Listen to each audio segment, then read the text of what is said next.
What's up, guys? DC Wrestling back at it again with another video.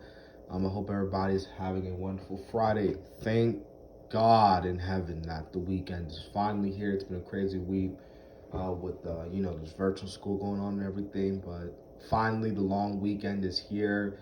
So let's get to it, man. So we looks like what's gonna be a really decent to a good card for tomorrow night, because tomorrow night is Impact's Hard to Kill. And, I'll be honest with you, a little disclaimer here. Um, I don't really watch a lot of Impact pay-per-views. I loved when Impact was back, like back when it was TNA, when Impact, in my opinion, was actually good. But nowadays, I hardly watch any Impact. Yeah, I hardly watch any Impact. So this pay-per-view gonna be like, this is the first time I'm actually doing like a full Impact review. So if I don't know some of these wrestlers, you know what I'm saying, I'm sorry, but maybe I just need to start watching the show more. But it is what it is. The main reason why I'm watching Impact, obviously because of the Kenny Omega and the Good Brothers.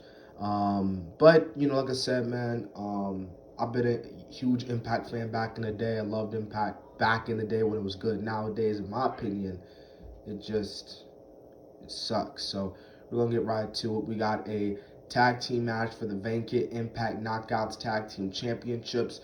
They're bringing back the Knockout Tag Team Championships, which have been seen in the company since, I believe, 2013. So we got Havoc and Nevaeh versus Kiera Hogan and Tasha Steele. By the way, man, Kiera Hogan, let's be real, man, she is smoking in the ring. Like, she is, you know what I mean? She's smoking hot. But anyways, I got Kiera Hogan and Tasha Steele winning this one, just because I guess you could sound like Kiera Hogan. But I got them winning. I got them winning the titles, and I guess it's gonna be a pretty good tag team match for the Knockouts Tag Team Championships, and hopefully, prayerfully, they'll treat the Impact Knockout Tag Team Championships better than the WWE treats their women tag team belts. Okay, so we got a triple threat tag team match for the Impact X Division Championship. I love the X Division. The X Division was one of the main things that drew me into TNA back in the day. But this one we got Manic versus Chris Bay versus Roderick Rahu. I think this is going to be, like I said, three amazing X Division guys. I think it's going to be a really good match. I got Manic retaining his championship, though. And yeah, that's going to be a really good match. We got Deonna Perez, someone who I'm surprised didn't really get a solid push when she was in the WWE. I believe when she went to the main roster, she got squashed by Charlotte on Raw. And a lot of people were talking about how she was very talented and everything like that. So we're going to be seeing her in action. She will be defending her Impact Knockouts Championship against Taya Valkyrie. I love Taya Valkyrie. I think she's okay. But Deonna Perez, smoking. You know what I mean? These women, man, they're smoking. But pretty good in the ring. I think this is going to be a pretty good, decent match for the Knockouts Championship.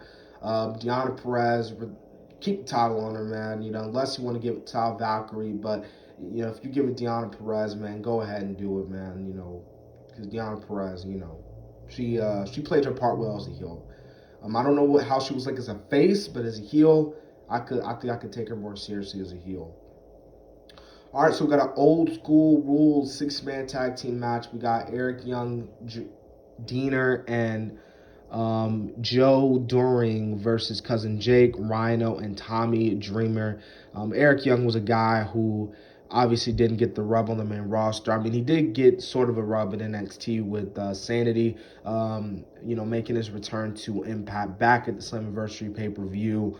Eric Young has been booked pretty well since he's been back in Impact. I mean, he won the Impact title, lost it to Rick Swan, but I guess a really good story played behind that. This could be a really good 6-man tag team match. I got Eric Young, Diener, and Joe Doring win. And I got them winning this old school rules 6-man tag team match. All right, now I think we're starting. Now this match, like, we're getting to the part where I'm really interested. We got Eddie Edwards versus Sami Callihan in a barbed wire massacre. As a matter of fact, I'm actually going to get to that later. I'll talk about these other matches. We have the Karate Man. We have the Karate Man. Ethan Page. Wait, hold on. Okay, all right. The Karate Man. The Karate Man versus Ethan Page. I think they're the same person, so I don't know how they're gonna do that. I think one half. I forgot what the other dude's name in the North, which is a really good tag team. His contract, I believe, actually expired. So, I don't think he's in AEW anymore. I mean Impact, but you Impact fans can let me know. But we got the Karate Man versus Ethan Page. I got the Karate Man. You know what? No, I got Ethan Page winning that one. I think Ethan Page can win that match. Beat the Karate Man, beat his ego. I guess that could be a pretty good match. All right, we got intergender tag team match. We got Rosemary and Crazy Steve versus Tenelle Dashwood and Caleb with a K. I think I guess this will be an okay match. Yeah, I got Rosemary and Crazy Steve winning. Oh, wait a minute, hold on. Oh, Rosemary's a crazy girl, yeah. Oh, can you imagine if Rosemary and Abaddon face each other?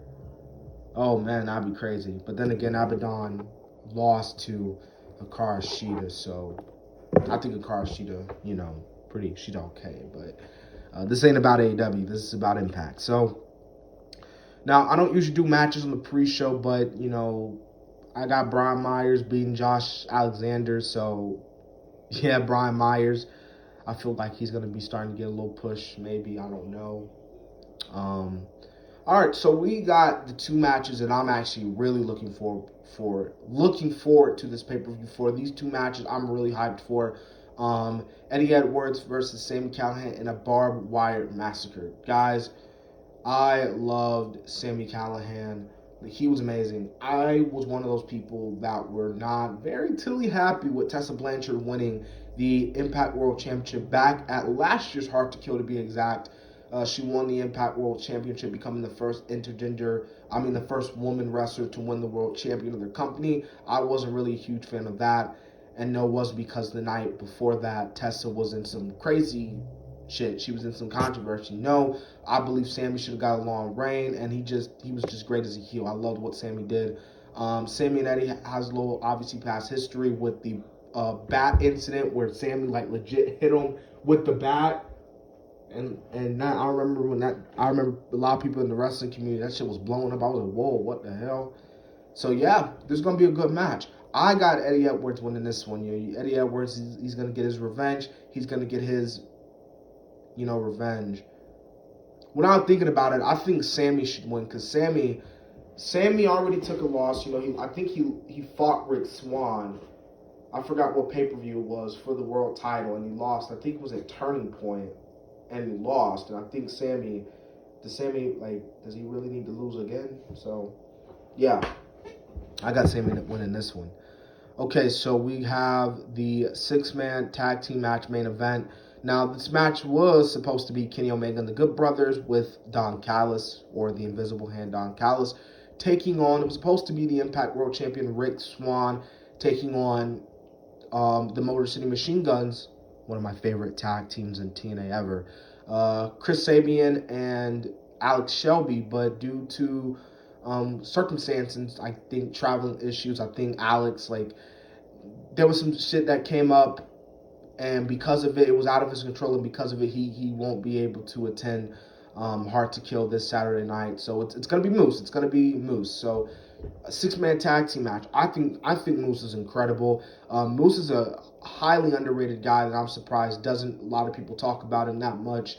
I love Moose. I think Moose is incredible.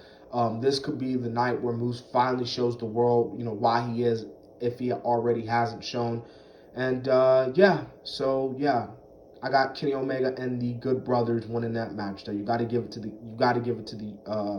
to those guys. So yeah, so that has been my Hard to Kill predictions. Yeah, man. Yeah.